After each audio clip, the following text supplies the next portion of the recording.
रुचि और कटारो दो भाई हैं जिन्होंने एक प्लेन एक्सीडेंट में अपने माता पिता को खो दिया है। वे बेसहारे हैं, जिसे देखते हुए एक हाई स्कूल की चेयरवुमेन उन्हें अपने पास बुलाती है। उस चेयरवुमेन ने भी उसी विमान दुर्घटना में अपने परिवार को खोया था। वह चेयरवुमेन इन दोनों को अपनी फैमिली बनाना नहीं चाहती, बल्कि रुचि को, जो कि बड़ा भाई है, उसे स्कूल की बेबीसिटर बनने को कहती है, क्योंकि उसके पास उसके छोटे भाई की देखभाल करने का एक्सपीरियंस है। फिर भी वह रुचि की इंटरव्यू लेती है और जब वह संतुष्ट हो जाती है तो उसे यह बेबी सिटिंग का कार्य देती है। वह रुचि को स्कूल भी पढ़ाएगी और उसे स्कूल के बाद बेबी सिटिंग का काम करना होगा। रुचि खुश हो जाता है। फिर वह चेयरवुमेन अपने सेक्रेटरी साइकावा को इन भाइयों को स्कूल के डे केयर रूम में ले जाने को आदेश देती है। साइकावा रुचि को बताता है कि उसे स्कूल के एम्प्लॉय के बच्चों की देखभाल करनी है। वह बताता है कि यह डे केयर स्कूल के महिला शिक्षकों की सहायता के लिए बनाया गया था, लेकिन वॉलंटियर की कमी और कम फंडिंग के कारण इसे शॉर्ट हैंड किया गया था। इसलिए चेयरवुमेन ने रुचि और कटारो को यहाँ बुलाया है ताकि वह यह क्लब शुरू करने में मदद कर सके। वे लोग अंदर जाते हैं। उन्हें वहाँ कुछ बच्चों के साथ एक आदमी मिलता है जिसका नाम है युजेडा। वो इस डे केयर का अकेला स्टाफ मेंबर है। युजेडा रुचि और कटारो का स्वागत करता है और उन्हें बाकी बच्चों से भी मिलाता है। वे बच्चे हैं टाका, किरिन, टेकुमा, काजुमा और मिडोरी। उसके बाद शाम को सभी टीचर्स अपने बच्चों को वहाँ से ले जाती है, लेकिन टाका की मम्मी नहीं आती। रुचि उसकी माँ की प्रतीक्षा करने लगता है, लेकिन थोड़ी देर बाद टाका का बड़ा भाई उसे लेने आता है। टाका नहीं जाना चाहता, वह रुचि से कुछ देर और खेलना चाहता है, लेकिन टाका का बड़ा भाई उसके इस जिद पर उसके सर पर मारता है और उसे उठाकर घर ले जाता है। टाका के जाने के बाद रुचि कटारो के पास जाता है, जो कि पूरे दिन बिल्कुल शांत था। रुचि पाता है कि कटारो को बहुत तेज बुखार है। वह घबरा जाता है और कटारो को उठाकर बाहर निकलता है। वह टाका के भाई को अस्पताल में ले जाने की मदद मांगता है। वह मान जाता है और उन्हें अस्पताल ले जाता है। अस्पताल में डॉक्टर रुचि को बताता है कि इन्वायरमेंट में बदलाव होने की वजह से कटारो बीमार हुआ है। यह सुनकर रुचि राहत महसूस करता है और बाहर निकलकर अपने पेरेंट्स को इन्फॉर्म करना चाहता है। वो फोन नंबर मिलाता है, तभी उसे याद आता है कि उसके पेरेंट्स तो इस दुनिया में नहीं हैं। वह दुखी होता है और रोने लगता है। तभी वहाँ पर चेयरवुमेन आती है और उसे दिलासा देते हुए कहती है कि प्लेन क्रैश के फ्यूनरल में दो लोगों को छोड़कर सभी लोग रो रहे थे और वो दो लोग हम थे। वो कहती है कि वो अकेला नहीं है और उसे खुद को मजबूत बनाने की भी जरूरत नहीं है। उसके बाद रुचि कटारो को लेकर वापस घर चला जाता है। कटारो की हालत अब बेहतर है। अगली सुबह चेयरवुमेन रुचि को 5 बजे सुबह जगाती है और कहती है कि उसका नाश्ता और लंच सभी तैयार है। वह रुचि को स्कूल की नई यूनिफॉर्म भी देती है, जिसे पाकर रुचि बहुत खुश होता है। वह क्लास के लिए निकलता है। वह पाता है कि उसके स्कूल के लोग उसे अजीब तरह से और घूम घूम कर देख रहे हैं। वह कामिटानी के पास जाता है और उसे पूछता है कि क्या मुझ में कुछ अजीब दिख रहा है। कामिटानी उसे घूमने को कहता है। रुचि पीछे घूमता है तो पाता है कि डे केयर के सभी बच्चे उसे फॉलो करते हुए स्कूल आ पहुँचे हैं। एक लड़की जिसका नाम मारिया है, वह रुचि को बच्चों को स्कूल में लाने के लिए डांटती है, जिसके कारण रुचि जल्द से जल्द बच्चों को वापस डे केयर वापस ले जाने की कोशिश करता है। मारिया एक टॉप स्टूडेंट है और वह अपने स्टडीज को उच्च प्राथमिकता देती है। एक दिन वह टाका का लंच लेकर डे केयर पहुंचती है। वह रुचि से कहती है कि उसे मिस कामेटानी ने भेजा है, क्योंकि उनका बेटा आज लंच लाना भूल गया था। युजेडा इस पल का फायदा उठाता है और बीमार होने का नाटक करके मारिया को उसके बदले वहाँ रहने को कहता है। बच्चे मारिया को देखकर बहुत डर जाते हैं, क्योंकि पिछली बार स्कूल में उसने रुचि को भयानक रूप से डांटा था। वह अपने इस बर्ताव से शर्मिंदा है। वह रोती हुई कहती है कि वह केवल पढ़ाई में ही अच्छी है, बाकी किसी में नहीं। वो जितना पढ़ती है उतनी ही अकेली होती जाती है।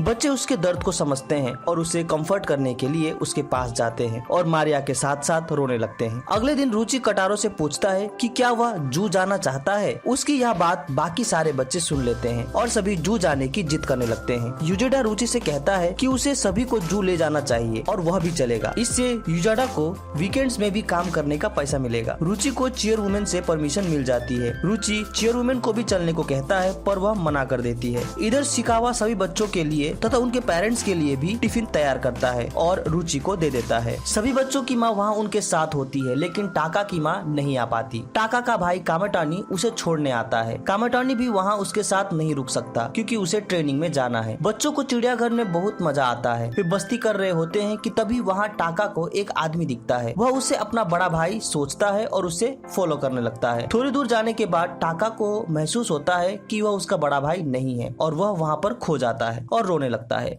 लकीली वहाँ कामेटनी आ जाता है और उसे उठाता है। टाका उसे देखकर चौंक जाता है और अपने आंसू छिपाने की कोशिश करने लगता है। वैलेंटाइंस डे के दिन स्कूल में लड़के बात कर रहे होते हैं कि उन्हें इस बार चॉकलेट मिलेगी या नहीं। उधर लड़कियां भी ऐसी ही बातें कर रही होती है। तभी एक लड़का जिसका नाम यागी है उसे कई लड़कियां चॉकलेट देती है। यागी बहुत सी लड़कियों का क्रश है। मारिया को लड़कियों की ऐसी हरकतें बिल्कुल पसंद नहीं आती और वह उन्हें याद दिलाती है कि आज के दिन किसी को भी चॉकलेट देना स्कूल के नियमों के खिलाफ है। यागी मारिया की बातों से सहमत होता है। वह लड़कियों को कहता है कि वो लोग स्कूल खत्म होने का इंतजार करें। फिर यागी मारिया के पास जाता है और उसे डे केयर के बारे में पूछता है। वह उसे बताता है कि उसे बच्चों से बहुत प्यार है।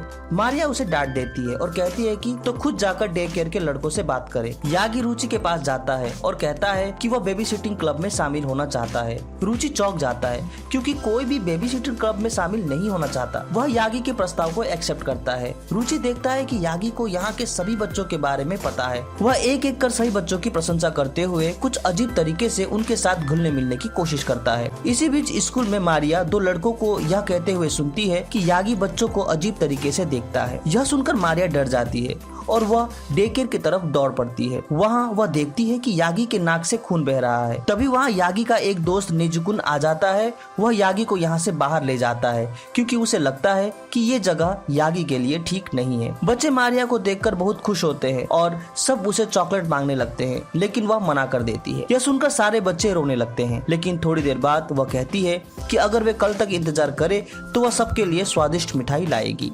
यह सुनकर सारे बच्चे खुश हो जाते हैं। घर जाते वक्त रुचि मारिया को कुछ चॉकलेट देता है और उसकी तारीफ भी करता है। यह सब देखकर मारिया शर्म से लाल हो जाती है। अगली सुबह रुचि की फिजिकल एजुकेशन की क्लास होती है। ग्रुप के कुछ लड़कों को फर्स्ट पीरियड की यह क्लास बिल्कुल पसंद नहीं है क्योंकि इस समय बहुत ठंड होती है। अचानक युजेडा वहाँ बच्चों के साथ आ जाता है।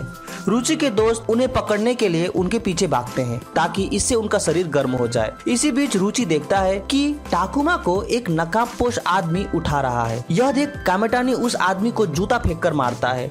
बाद में उन्हें पता चलता है कि वह टाकुमा और काजुमा का फादर है। वह आदमी बताता है कि उसने ऐसे कपड़े इसलिए पहने थे क्योंकि वह फेमस आदमी है और वह लोगों की नजर में नहीं आना चाहता है। वह इन 6 महीनों में आज पहली बार अपने बच्चों के साथ वक्त गुजारने आया था, लेकिन जब उन्होंने काजुमा को उठाया तो काजुमा रोने लगा। उसने उनके साथ कई बार खेलने की कोशिश भी की, पर बच्चे उनके साथ नहीं खेले बल्कि उनको देखकर डर कर रोते रहे। वह हार जाता है और वहाँ से चला जाता है। बाहर निकलते वक्त स्कूल के सारे बच्चे उसे पहचान जाते हैं और सभी उसे घेर कर उसकी पिक्चर लेने लगते हैं और उससे ऑटोग्राफ मांगने लगते हैं। लेकिन तभी उसकी वाइफ यह देख लेती है और उसे बचा लेती है। वह उसे बताती है कि शायद उसके बच्चे उसे देखकर इसलिए डर गए होंगे क्योंकि पिछली रात उन्होंने जो मूवी देखी थी उसमें उनके पिता किडनैपर बने थे। वह दुखी होता है। तभी पीछे से कोई उसे खींचता है जो कि काजुमा और टाकुमा होते हैं। वे उसे पापा कहते हैं और उनके साथ खेलने को कहते हैं। यह सुनकर वह बहुत खुश हो जाता है। अगली सुबह हाई स्कूल में रुचि का पहला दिन होता है। नए बच्चों को अपने लिए क्लब चुनना होता है। रुचि अपने बेबी सिटिंग क्लब में ही रहने का फैसला लेता है। फिर भी युजेडा चाहता है कि रुचि एक बार सारे क्लब में नजर डाल ले और वो सभी क्लब्स को चेक करने निकल पड़ते हैं। सबसे पहले वे ड्रामा क्लब में पहुंचते हैं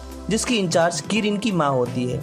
उसके बाद वे कुकिंग क्लब जाते हैं जिसमें मारिया होती है। उसके बाद वे बेसबॉल क्लब में जाते हैं जिसमें टाका के भैया कामेटानी शामिल है। रुचि भी अपने बेबी सिटिंग क्लब के एडवर्टाइजमेंट को स्कूल बोर्ड में लगाता है।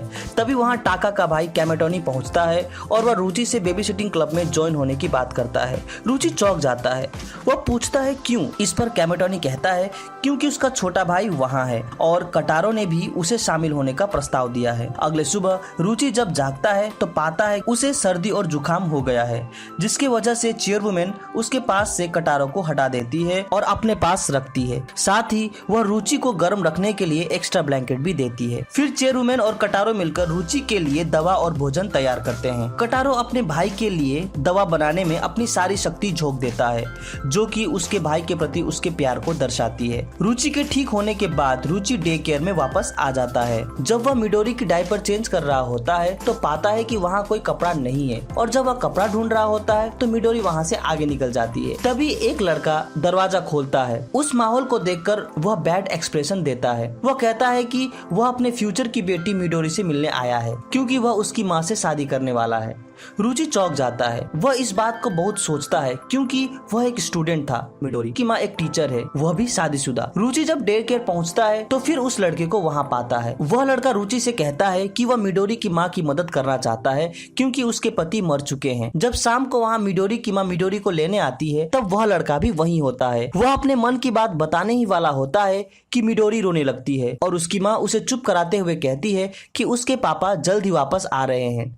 जब यह बात वह लड़का सुनता है तो चौंक जाता है। उसे लगता है कि शायद उससे गलतफहमी हो गई थी कि मिडोरी के पापा नहीं है। फिर भी वह मिस साबाटोरी से कहता है कि वह जब अपने पति के साथ बाहर जाएंगे तो उसे मिडोरी की देखभाल करने में खुशी होगी। इस बात से वह अपने प्यार के कन्फेस को कवर कर लेता है। अगले दिन जब रुचि कपड़ा सुखा रहा होता है तभी कोटारो को कोई झाड़ियों में दिखता है और रुचि को उसकी मदद के लिए वहां ले जाता है। उन्हें पता चलता है कि झाड़ियों में फंसा लड़का किचिकान है जो कि नेजुकान का भाई होता है। रुचि डिसाइड करता है कि वह उसके भाई को कॉल करेगा पर उसके पास उसका नंबर नहीं होता है। फिर वह यागी को कॉल करता है जो कि मारिया के साथ वहां पहुंचता है। उनके बातचीत से पता चलता है कि नेजुकान स्कूल में रहते हुए भी काम कर रहा है क्योंकि उसका परिवार बड़ा है और वे लोग पैसे वाले नहीं है। और नेजुकुन का भाई कहता है कि वह घर से इसलिए भागा है क्योंकि किसी ने उसे वीडियो गेम खरीद कर नहीं दिया। अचानक नेजुकुन का दूसरा भाई भी घर से भागकर उन्हीं झाड़ियों में पहुंचता है। यागी उन दोनों को समझाता है कि नेजुकुन ने बचपन में कभी भी अपनी गरीबी को नहीं कोसा बल्कि वह उससे लड़कर उस पर जीत हासिल कर कुछ कर दिखाना चाहता था। दोनों भाई यह सुनकर शर्मिंदा होते हैं। तभी वहाँ नेजुकुन गेम किट्स लेकर पहुँचता है और वो अपने भाइयों से कहता है कि वे अपने पिता को थैंक करे जो भी उन्होंने अभी तक हमें दिया है और साथ ही इस गेम को बाकी बच्चों के साथ भी शेयर करे। वे लोग मान जाते हैं। अगले दिन रुचि अपना लंच ले जाना भूल जाता है तो युजेटा कोटारो को यह काम सौंप देता है, यह देखने के लिए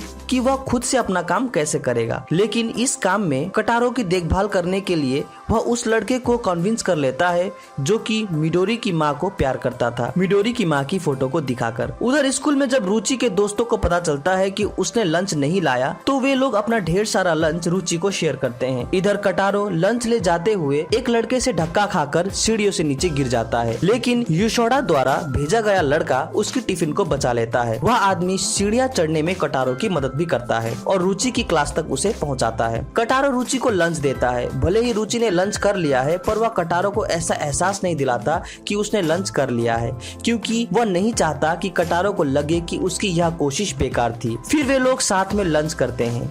उधर यूकी के दोस्त उसे रुचि के लिए उसकी फीलिंग्स को पूछते हैं। यह सुनकर यूकी शर्मा जाती है और उन्हें चुप रहने को कहती है। उसके दोस्त उससे कहती है कि रुचि कितना सुंदर है और उसका व्यवहार भी बहुत अच्छा है। उसे मारिया से कोई दिक्कत नहीं होनी चाहिए क्योंकि मारिया के लिए बस पढ़ाई ही सब कुछ है। लेकिन लड़कियों को यह पता नहीं होता कि मारिया वहीं से गुजर रही थी और उसने उनकी बातों को सुन लिया है। उसी वक्त रुचि वहाँ आ पहुँचता है और मारिया को देखकर पूछता है कि क्या उसे किसी चीज की जरूरत तो नहीं। वह उसे मना कर देती है और लड़कियों को गुस्से से देखकर वहाँ से चल देती है। चलते हुए वह खुद में यह सोचती है कि वह रुचि से प्यार बिल्कुल नहीं करती। तभी वहाँ किरिन और कोटारो आ पहुँचते हैं और उससे पूछते हैं कि क्या वे उनके साथ खेलेंगे।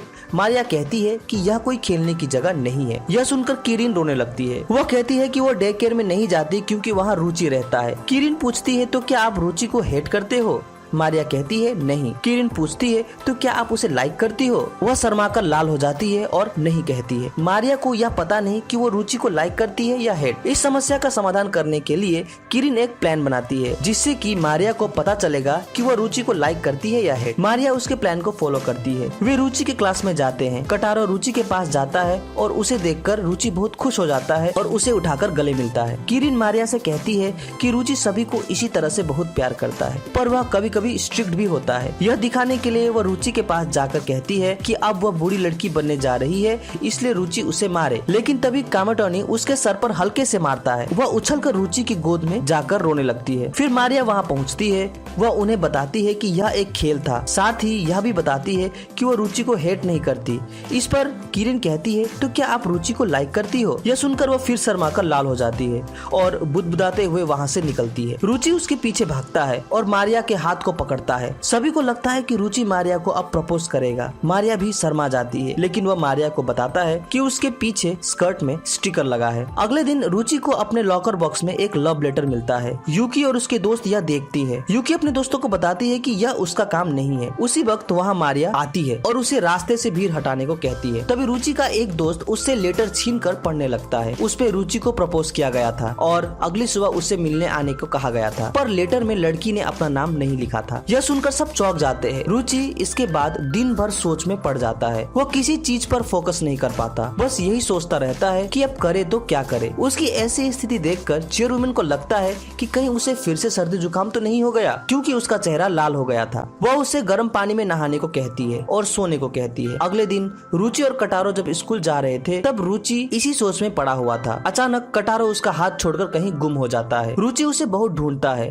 तभी रास्ते में उसे मारिया और यूकी भी दिखती है, जो कि ये जानने के लिए घर से जल्दी निकले हैं कि रुचि को आखिर लव लेटर किसने लिखा था। रुचि उन्हें अपने भाई को ढूंढने की मदद मांगता है, लेकिन तभी कैमेटोनी कटारो के साथ वहां आ जाता है। हमें पता चलता है कि रास्ते में कटारो ने एक बगीचे में नींबू के फल को देखा था, तो वह रुचि के लिए उसे ही लाने को दौड़ा था ताकि रुचि की जुकाम ठीक हो जाए। रुचि को यह देखकर उस पर बहुत प्यार आता है और बाद में वह उस लड़की से भी मिलता है जिसने उसे मिलने के लिए बुलाया था। वह उस लड़की को रिजेक्ट कर देता है, क्योंकि उसे लगता है कि फिलहाल उसके छोटे भाई कटारो की देखभाल करने में ही उसे ध्यान देना चाहिए। वही झाड़ी के पीछे मारिया और यूकी सब कुछ सुन रही थी। अगले दिन डे केयर में एक पार्टी की जाती है, जहाँ सारे बच्चों के पिता आते हैं। वे अपने बच्चों को बड़े और समझदार होते हुए देखकर रोने लगते हैं। तभी कैमेटोनी की माँ डे केयर में पहुँचती है और सारे बच्चों को बताती है कि साइंस लैब में कुछ अंडे हैच होने वाले हैं, और वह कहती है अगर तुम लोगों को वह देखना है तो मेरे साथ चल सकते हो। बच्चे बहुत खुश होते हैं और लैब की तरफ जाने लगते हैं। वे अंडों को देखते हैं, हालांकि अंडे अगले दिन हैच होने वाले थे। अगले दिन कटारो रुचि को लेकर लैब में पहुंच जाता है। टाका की माँ उनको वहां पाकर बहुत खुश होती है। रुचि अंडों को ध्यान से हैच होते हुए देखता है। कुछ देर बाद सारे चूजों को लगता है कि कटारो ही उनकी माँ है और सभी चूजे कटारो को फॉलो करने लगते हैं। यह देखकर टाका को जलन होती है। वह सारे चूजों को डराकर भगा देता है। तभी कैमेटोनी एक चूजे को बिल्ली से बचाता है और बच्चों को कहता है कि हमें सावधानी से इनकी देखभाल करनी होगी। क्रिसमस का दिन आता है और टाका बहुत एक्साइटेड होता है क्योंकि सेंटा आएंगे। कैमेटोनी उसे बताने ही वाला होता है कि सेंटा सच में नहीं होता कि तभी रुचि उसे यह कहने से रोक देता है। रुचि के पास सेंटा के कॉस्ट्यूम के लिए पैसे नहीं होते, साथ ही उसका मोबाइल फोन भी खराब हो गया है, लेकिन अपने क्लासमेट की मदद से वह सेंटा का सूट पाने में सफल हो जाता है। जब रुचि घर पहुंचता है तो वह पाता है कि घर में बड़ा सा क्रिसमस ट्री रखा हुआ है और शेकावा ने उनके लिए स्पेशल डिनर भी बनाया है। शेकावा उन्हें बताता है कि क्रिसमस के दिन चेयरवुमेन उनके साथ नहीं होंगे, क्योंकि उनकी एक जरूरी मीटिंग होने वाली है और वह खुद भी वहाँ नहीं होगा, क्योंकि उसे भी कुछ जरूरी काम से बाहर जाना है। रुचि प्लान करता है कि वह क्रिसमस सूट पहनकर कटारो को गिफ्ट देगा, जो कि पहले उसके पापा किया करते थे, लेकिन कटारो उसका साथ बिल्कुल नहीं छोड़ता। वह जहाँ जहाँ भी जाता है कटारो उसके साथ साथ पहुँच जाता है, यहाँ तक कि बाथरूम में भी रुचि के साथ कटारो चला जाता है। तभी दरवाजे की घंटी बजती है। रुचि और कटारो जब दरवाजे को खोलते हैं तो पाते हैं कि सभी एक साथ उनको सरप्राइज करने के लिए आए हैं। चेयरवुमेन रुचि को एक नया सेलफोन देती है, क्योंकि उसका पुराना सेलफोन खराब हो गया था। इस तरह सभी को एक साथ देखकर वे लोग बहुत खुश होते हैं और सभी साथ साथ क्रिसमस सेलिब्रेट करते हैं। और यहीं पर यह एनिमे समाप्त हो जाता है। उम्मीद करता हूँ कि आपको मेरा यह एक्सप्लेनेशन अच्छा लगा होगा। अगर अच्छा लगा हो तो इसे लाइक और शेयर जरूर करें। हमसे जुड़ने के लिए चैनल को सब्सक्राइब करें। तो मिलते हैं अपने अगली वीडियो में। Sign out.